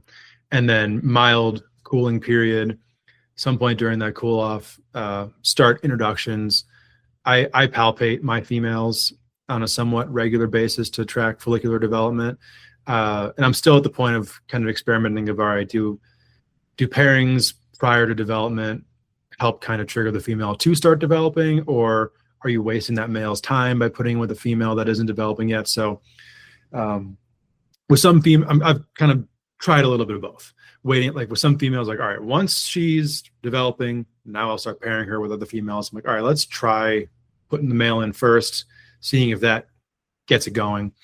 But at least for me, a majority of scrub breeding happens December, January, February. Clutches have been hatched in the U.S. as early as like the end of January, as late as December, like early December. There's a huge range of when they will breed, and like you said, they're pretty equatorial snakes. That's not super uncommon with animals like that. But I would say, generally speaking, the majority of babies are coming June, July, August time. Clutch is coming about 3 months prior to that. So that's generally the cycle. Definitely increase feeding before and during pairing. Females will typically cut themselves off within about a week to 3 weeks of their ovulation. And then from that point on, obviously, they're not eating until after they lay their eggs. 95% of females will eat the first offering after their clutch is gone, which is nice because that's not the case with all snakes. So I give them a really small meal. Like a female that can eat a jumbo, I throw a small or a medium rat in there for her. Something really easy for the system to process. And then just to get those calories into the system as exactly. Get the metabolism up and running again, and just kind of give small meals until the body weight is back, then bump up a little bit. Typically a female will recover to, at least like 80% of her former body weight within a couple months of laying her eggs. All right. Now, we recommend, where's your stance on keeping scrubs in either racks or visions? Yeah. I know you have visions right behind you, but you mentioned racks at one point or another. Yeah, I mean, you're passionate in either way or not, or just like whatever just suits the animal best. Yeah, I mean, I think if you're going to do one over the other, definitely cages over racks. For me, racks are a function of being a breeder. I don't think there's almost any stage where you need to keep a scrub in a rack where, you always hear the stories of, especially super common with, ball pythons or green tree pythons. People get a pet, get a neonate, put it in a 20-gallon or something like that, and the snake stops eating. It's like, oh, what happened? And the breeder's like, why did you not put it in a tub like I told you to? I don't really think that's much of an issue with scrub pythons. They're very confident even when they're babies. Although I have had to advise some customers to do that and have been successful, and then eventually put the snake back in their cage and the snake does great. So that's kind of a matter of settling into the new location. As far as that alone goes, that might just be a necessary thing to do. Keep an animal in a tub temporarily until it gets comfortable with your environment. It's eating consistently. If it's feeding day, you open the tub and it's right there. Great. You're doing wonderful. The snake's probably ready to go into a cage. I just have, I have the cages that I have. The smallest ones I have are 2 cubes. So they kind of go from a 6-quart tub to a 15-quart tub to, I'm not sure what the quart size is, but imagine a 15-quart iris tub with like 2 inches more on each direction. From there to like a 32-quart to the FB80, which is the footprint of a CB70 tub that's 2 inches taller. And then from there into the 2 cube. That's most certainly not a necessary step-by-step for a pet keeper or even somebody who's a breeder with less animals. It's just a matter of, I have a lot of these snakes and it's, I have my 2024 holdbacks right here, right now. And then when the 2 cubes get emptied out, because they all get upgraded, they'll go in the 2 cubes, and just kind of like generation by generation, shifting animals in enclosures. But you could, definitely put a scrub into a bigger cage at a younger size. Just need to make sure that it's more heavily either planted or multiple hides or, visual barriers. Alexandra Aranova, who has bred a handful of scrub clutches, she probably had 5 or 6 at this point. She raises her babies communally in 4x2x2s that are heavily planted. And hey, I give her a lot of credit for doing that because I don't know how well I would do. Like, did you eat this time, or did you steal that one's food? And I know she's like, oh yeah, I deal with all that stuff. But Paul Dern, he did it as well. I'm pretty sure some communal raising, kind of the same strategy Alexandra used. So you can definitely do it.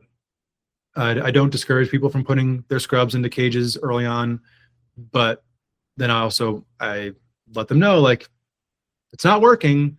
You're going to want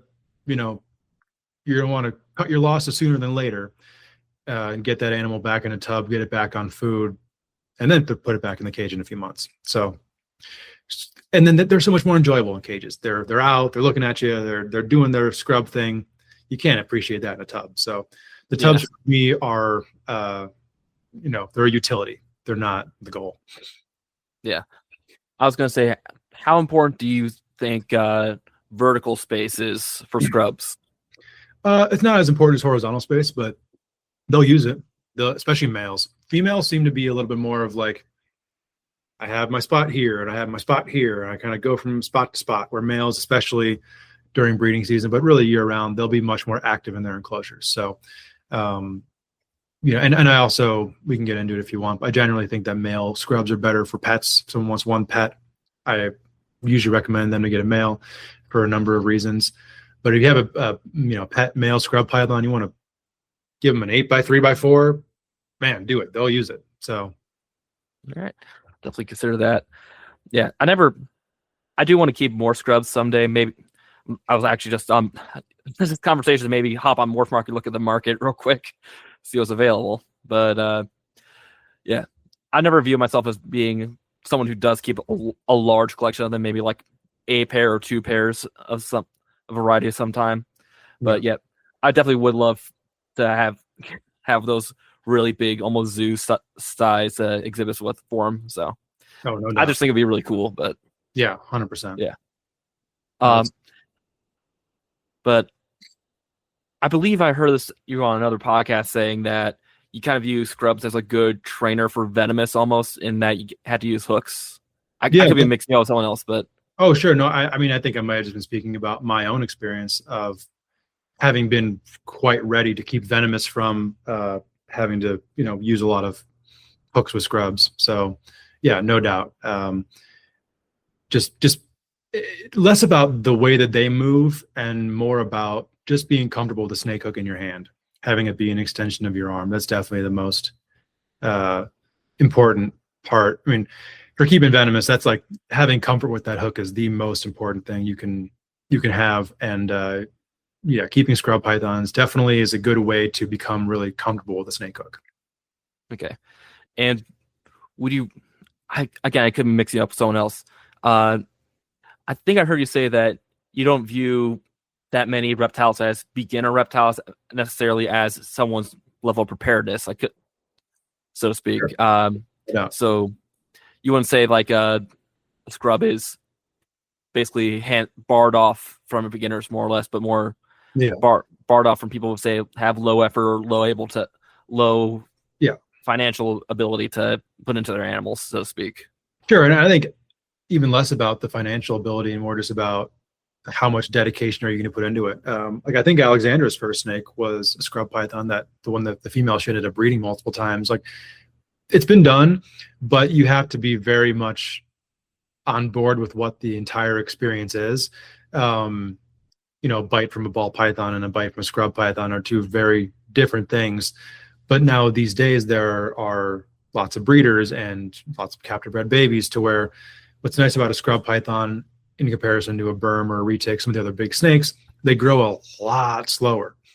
So you can make mistakes with a baby that are inconsequential, that would be maybe not so great with the 9-foot scrub. But you have like 6 years until that scrub is going to be 9 feet long. So any keeper who's been keeping for 6 years, you're not a beginner keeper anymore. I sure hope you're not, at least. Like I hope you've gained some knowledge and ability along the way. So I just been helping little Jimmy with his leopard gecko. I think I'm ready for this. Yeah, exactly. So yeah, generally speaking, no, they're not a beginner snake, but I don't think that I would say that for absolutely everybody. Certain people who are very passionate and have done a lot of the research, and honestly, the best thing to do would be to find somebody local to you who has scrub pythons, get a little bit of hands-on experience before you dive right in. I didn't have hands-on experience with scrub pythons, but I did with olives and berms, Indian pythons, big boas, and I'd handled large pythons. So, and even in my own collection as well. So I had experience under my belt in that way, and frankly, there aren't too many people out there that aren't going to take aren't going to turn down help cleaning their cages. So, yeah. I was gonna say I'm not really well connected with the scrub community. I wish I was, but at the moment I'm not. Can't really think of any that are kind of local to me. So, do you know of any in Ohio at all, or? Martin Rosemond has a nice little scrub collection. I don't know exactly where in Ohio he is, but he's in Ohio.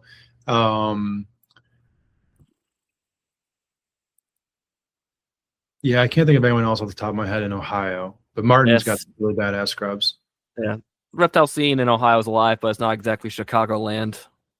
But Yeah, yeah. I was Ohio adjacent in Indianapolis, so I got a little bit of a taste of the Ohio scene just by knowing some people from Ohio. But yeah, definitely a middle level scene as far as how many people are involved, where there's definitely a community there, but it's not quite at the level of Chicago, Florida, SoCal, etc. New yeah, York. yeah. But speaking of SoCal, you went to Pomona, Yeah. and I just saw the other day there's some sort of controversy about one of the tables there. I don't know if you knew anything about it. Not at this show, at a previous show. Oh, so okay. Might have been an old video then. I didn't see Yeah. that. I didn't look at the published tape, but Well, I don't think it was an old video. It was a video about an old subject. So okay. yeah. So Yeah, no, that for anybody who knows, extremely unfortunate situation, but a situation that was immediately squashed by management of the show, and the relevant parties were held accountable. So good on them. I didn't find the need for us to publicly, bash our own community and give cannon fodder to animal rights for the sake of views. But it would be one thing if it went unchecked, like the situation, like that needed to be aired out, but it was stopped the day of. Like it was, it was taken care of. So yeah, I don't know. I have very little respect for the people who are, using this story that was only a story for about 24 hours to get views on their channels. Okay. Yeah, I was going to say I do think we need to police our own community pretty strictly, so we do prevent things like that happening. And again, a 60,000 view video breaking out, giving AREs free ammo. Right. Yeah. Like I said, it's one thing if the situation was swept under the rug or not addressed, or that vendor wasn't banned, or, but that's not the case here. The situation was handled as you would hope it would have been handled immediately too. Not even like, oh, there was pressure, so we did it. It's like, oh, the day of, done. And now people find the need to make it about themselves and screw over the rest of the community in the process. So yeah, no respect for those. But I'm glad that the situation was handled the way it was, because if it wasn't, then absolutely it needs to get called out. So policing ourselves is best done in private. And when it needs to be done in public, then it needs to be done in public. But until then, let's keep behind closed doors so that our best face is forward. Yeah, hopefully it never has to be policed in public. Right. Exactly. So, okay. I'm trying to think. The show was great though. Fantastic show. Yeah. I'm gonna be honest, Pomona's a little bit far away for me to make it. A little far, yeah. Yeah. I mean, I haven't even made it to Tinley yet, so I just never had the time to. Yeah, you have time, you gotta go to Tinley. Yeah. Maybe this fall, maybe, but Kluberfest is also right about then as well. So yeah, I'm gonna try to do both myself, but yeah, that show season, it's hard to hit them all, man. It's tough, because a lot of them times are back-to-back weekends, and it's just like, oh, can't do all this traveling for a number of reasons. Man, I have classes the next day. I can't do that. So yeah, but is there anything else you want to mention about scrubs before I switch up the subject? I mean, we definitely covered a whole heck of a lot about it. I would say one good place for anyone to start. I have a group over on Facebook that's just titled Simalia, that pretty much everybody who's keeping and breeding scrubs these days and is really passionate about them is a part of that group. It's a small group, but it's full of passionate people. So check that out if you want to learn more about scrub pythons, and more than that, kind of make connections with who's really doing it the right way within the scrub community. All right, good to know. I just asked to join the group, so and Bolins as well. Bolins are allowed as well. Yeah, we'll allow the monocle top hat scrubs in. Exactly. The Monopoly Man scrubs. Yep. No doubt. Okay. I'm trying to. So you also keep some venomous, I've heard. I do. Okay. What is it like? I think, if I remember correctly, is montane rattlers. Yeah, for the most part. Almost entirely montane rattlesnakes. Okay, and you're out in El Paso area, right? So, you're kind of in Montane rattlesnake heaven right there. I am. Yep. About 15 minutes in one direction and 25 in the other. I can be finding lepidus and clobberi. So this is yeah, this is one of the places to come to for them. Yeah. Which species of Montane rattlers do you have? Okay, I have currently 3 of the 4 lepidus complex, so majority clobberi, but then some lepidus, and marulus. I have the Achilles, the Carataro dusky rattlesnakes. I have Polystictus lanceheads, both the Silas and Amabilis willardi, the ridge-nosed rattlesnakes. What else? Blacktails, both Arizona and New Mexico. And then I'm like staring at the door to my room as if that would help me at all remember everything. But the clobberi I take up a lot. I think I have 8 or 9 different localities of clobberi. I have Armstrong eye and the Mexican dusky rattlesnakes, Campbell eye as well. I really love the Mexican species. They're probably my favorite rattlesnakes. So I may be missing a couple. I don't want to miss a couple, but yeah, it's a lot of clobberi, a lot of different localities of this and that. So yeah. What kind of got you into rattlers? Was working at the Wildlife Discovery Center, or? Oh yeah, that was a big part of it for sure. I've always loved venomous. Carmichael's got another one. Yes, exactly. I always wanted to keep venomous, work with venomous, but when I really wanted to do that, I was a child, and most responsible adults don't let children touch venomous snakes, which I get.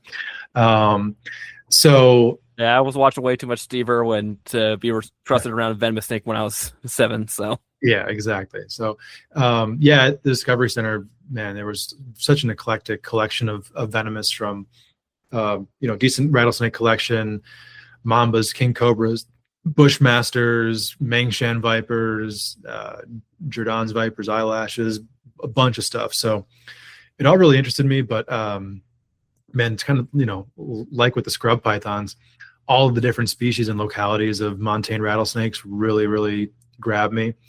And so many of those snakes objectively are just some of the most beautiful animals in the entire world. Hard to beat a really stark, high contrast Franklin Mountain clobberi with those, thin black bands, and just, they're amazing. So, and I also thought it was so cool how just so different they were than the scrub pythons. I go in this room and I have these big semi-arboreal pythons, and over here I have these little stout terrestrial rattlesnakes, which they actually will do a decent amount of climbing, but most of the time spent on the ground. The climate itself I find very fascinating, having to have a room that's just completely different than the rest of my house as far as the temperature, humidity dynamics go, the basking availability to the snakes. Frankly, they are probably the easiest reptile to take care of in the world. They don't even eat for 5 months of the year. They defecate very infrequently. I have them all naturalistically set up. It's like my little zoo exhibit hall in there, just kind of, when the lights come on, I walk in there, look at everyone basking, and I'm like, this is awesome. So, yeah, definitely love my Montane rattlesnakes. And then I have a few Central American palm vipers, and now I'm down to just one pair, but definitely one of my favorites of Mangshan vipers. Yeah, Mangshans. Those seem to become more and more popular here in the States over the past, say, 5 years. It seems like. Yeah, there have been a lot that have come in from Europe, so the availability has become a non-issue anymore. Where for the longest time, that was the issue. Zoos were breeding them, but obviously, China wasn't letting any out. So right, yeah. I mean, if anyone, good luck to any poor smuggler from China that got caught with them. It's a lot worse than the turtle smugglers we have here in the States. Probably so. So yeah, once the pipeline reopened from Europe, they became much more popular and available here. So yeah, and for good reason. They're amazing. They're my only old world venomous at this point. I had some Bitis, but I don't anymore. Yeah, and you want to talk about a beautiful snake? Mangshan has it might be in the top 10. Yeah, you can make a very good argument for that. Yeah, they're amazing, and their behavior is just as cool as well. They're very, very stoic, very, you know, when they get to be adults, they're pretty calm and calculated. Snakes, they're amazing. I love them. Yeah. And do you keep anything? What else do you keep other than your scrubs and vipers? So I have a pretty decent sized colubrid collection as well, primarily consisting of spilotes and pituophis, and then a few odds and ends, some mangrove snakes, blue beauties. That's pretty much. I've cut down on a lot of my side projects with colubrids to really focus on the spilotes and the pituophis, but the mangroves and the blue beauties had to stay around. Yeah. So I was gonna say, if there's a colubrid that kind of resembles a scrub, a really big beauty might be it. Yeah, honestly, very much so. Behavior very, very similar. Yeah, the colubrids that I like are comparable in ways to scrub pythons. Yeah, it's like, oh, I got spilotes. I like a large arboreal constrictor. Right. I also like Simalia for completely unconnected reasons. Yeah, it's crazy. But yeah, spilotes are amazing. They're, from the mouths of venomous keepers, they're mambas without the venom, as far as their behaviors go. So if you want that experience with no risk and maybe controversial, I don't think so, in a far more beautiful package, spilotes is the way to go. They're to me, they're, from a display standpoint, they're almost the equivalent of like the tree monitor of the snake world. You keep them in a very similar setup, and they're very active. They do better typically in pairs or more, and just very curious. They're always looking around, and especially once they get comfortable in their environment, they're really not flighty, especially unless you're provoking them. And with mine at this point, they're more looking for food when I come in there, as opposed to being worried about my presence. So yeah, they're smart as well. They're fantastic. I love spilotes. Yeah, hoping to see some in the wild when I next go into their range. Me and some friends of mine are planning a trip down to Colombia in either late May or early June, sometime around then. So very cool. Going, hopefully get all the way down to the Amazon River. So okay, yeah, you'll be in range for both sulphureus and maybe the extent of pilatus out west a little bit, but depending on where you are. Yes, sulphureus would be really cool to see. It'd be really fun to make Roy jealous. So yeah, no, the sulphureus are. It's amazing. Like they're so different from each other. The tiger rats and the puffing snakes. So I love having them side by side. They have similarities and then some very, very, very stark differences. Yeah, but like me and Bryant did an episode of our Reptile Ramblings podcast the other day, which side note, why I was trying to bounce many times off of you that we could do is because he doesn't get off work till about 15 minutes from now, so he wouldn't have been able to join us. But well, his loss. So sucker, little loser having a job and all. Yeah. Anyways, yeah. In case you can't tell, I always try and let people know I'm sarcastic in case people don't pick it up. So who are listening. So no, I don't think Brian's a loser. For all the listeners out there, no, I don't think my podcast co-host is a loser. Quite the opposite. Yeah. Anyways, but we did an episode a while back on if we were to build our dream reptile zoo, and because limiting the choices forced you to make interesting choices, we did like 5 indoor exhibits and 5 outdoors or something like that. And one of the ones I chose for the indoor section was like a large colubrids of the world, like by continent. And yeah, it's like spilotes, I think, were brought up along with like Drymarchon for like the Americas and stuff like that. So they're really cool snakes that I definitely want to keep, both pilatus and sulphureus someday. Yeah. Not today, probably not for a couple of years. That'd be after I finish going back to college and actually get a more full-time job. So sure. Yeah, they're great. They do require some space, but they're also similar to scrubs. They don't grow very fast either. So you definitely have that working on your side too. Yeah. So do you do any herping in your free time? Yeah, sure. Not as much as lots of other people will.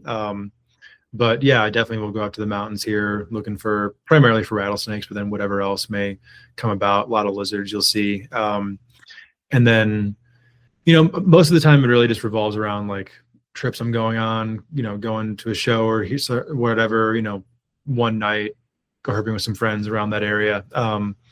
Yeah, if you're in Daytona, you might as well take a little road cruise around at night.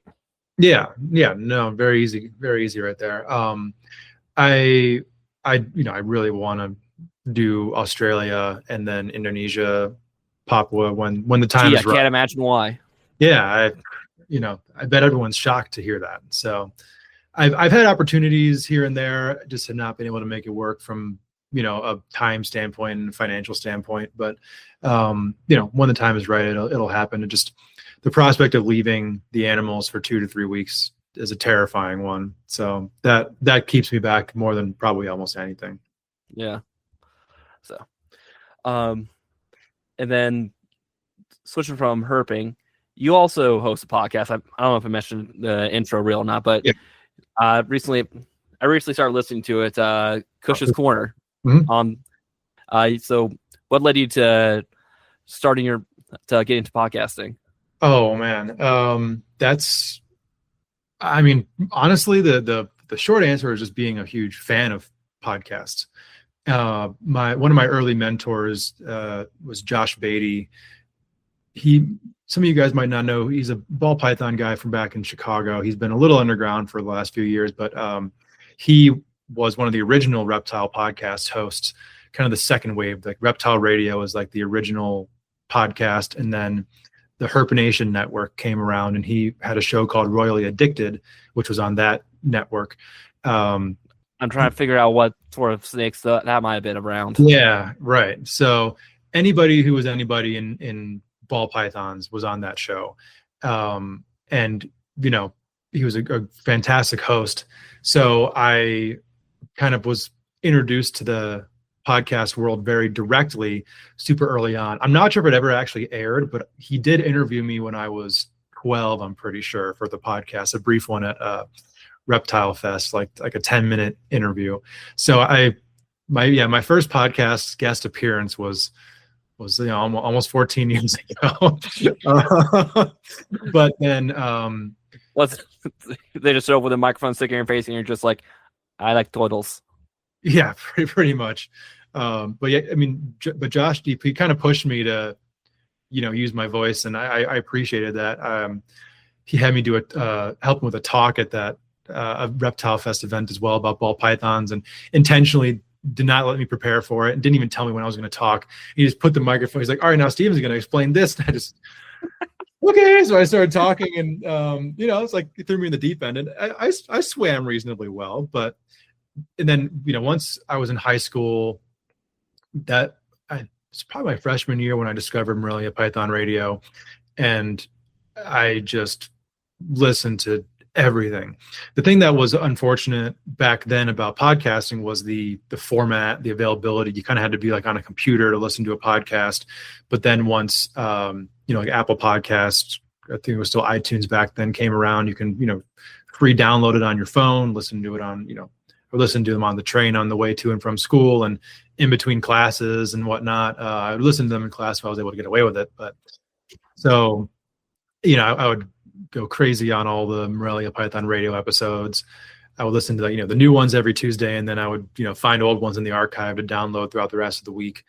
Oh man, really any reptile podcast that I could get my hands on back then I was listening to. And I'm the kind of guy, like if I am enjoying something, I want to do it. Like I want to be involved with it. So, I know people who just can like appreciate something from a distance, be like, wow, that's awesome. I'm a fan of this. For better or worse, I always have this impulse of like, I want to do that now, whatever it may be. So the reptile podcasting was definitely one of those things that I always knew I wanted to be a part of at some point. But, I think it was just a matter of time until I had enough that I felt like I, was worth saying, and then also would be able to actually even get people to talk on my podcast. So then my foray into hosting started off with the Unfiltered Reptile podcast with MJ and Forrest that started in 2019. And I really didn't talk on those shows, and I have people give me shit a lot of the time. But the first episode I didn't even have headphones, so I didn't even hear what they were saying. I was kind of sitting there like, what the fuck am I doing here? But then, slowly started getting a little bit more comfortable, asking more questions. And, MJ was always the one kind of leading the shows. And I would kind of jump in 4 or 5 times an episode with a more thoughtful, not that his questions weren't thoughtful, but like I had a while to listening to this. All right, I have these few things I've wanted to ask ahead of time. I have a new thing that's come up since the episode started. So having the ability to really wait for the moment, have the question ready, it was really like the opposite of, it was jumping in the shallow end of being a host. So did that for probably almost 2 years. And then life just got really busy and we stopped doing the podcast for a while. And then when I was like, all right, I got to move now, that was pretty much the sole focus of my life for quite a while. And then after moving, getting everything set back up. And one of the things I knew once I had gotten reestablished that I wanted to start a podcast for a number of different reasons, but one, I just really missed doing them. So I was kind of like concocting ideas as to what to do. And then MJ called me one day. He's like, hey, I'm trying to expand this network to more than just shows that I'm doing. Would you want to do a weekly show on the channel? I'm like, oh, this is perfect. Yeah. He's like, and like, nobody has a day reserved yet. So you can pick whatever day you want. I'm like, Wednesday, give me Wednesday right now. I want Wednesday. There's no football on Wednesday. So I'm like, absolutely. Man, my mom made jokes about, that's only jokes about how when she first married my dad, is like, Wednesday night was the best night because Sunday was at your grandparents watch football. Monday night was at your grandparents watching football. Tuesday, Wednesday, I got my husband back. And yeah, so Thursday, Friday, Saturday. Yeah, he had a show on Tuesday already, and I was like, Wednesday's open, give me Wednesday. So yeah, and I was excited to do it. Definitely had to knock the cobwebs off a bit, and then also get used to being the primary host, which, as you know, that's an entirely different art form than having a co-host or even multiple co-hosts on a podcast. Because now it's completely on you to steer that ship.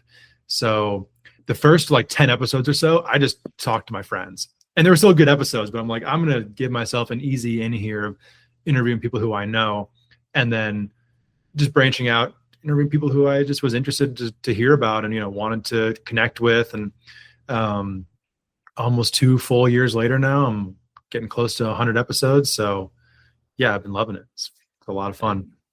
That's been doing double the rate I have. So, hey, it's a grind, but it just becomes part of your life. And, now kind of like the week revolves around it.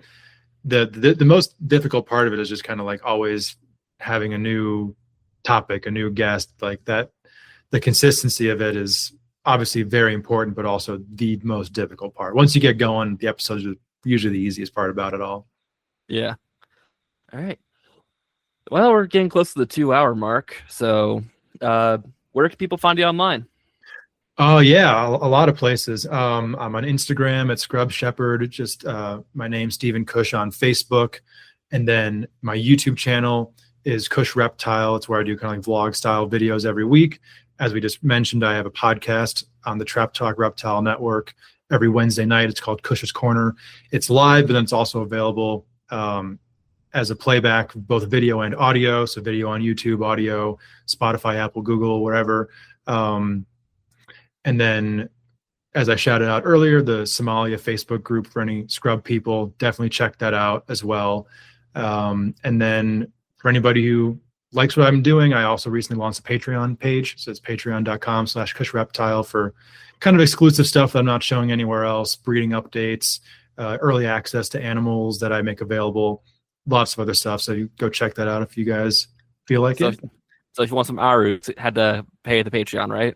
I mean, it gives you a better chance. I'll just say that much. It might some make it out, definitely, but it'll definitely give you a better chance. So, all right. Well, thanks for coming on. Yeah, absolutely, man. Thanks for having me. This was a really fun conversation. Yeah, been my pleasure. See you next All right. time, guys.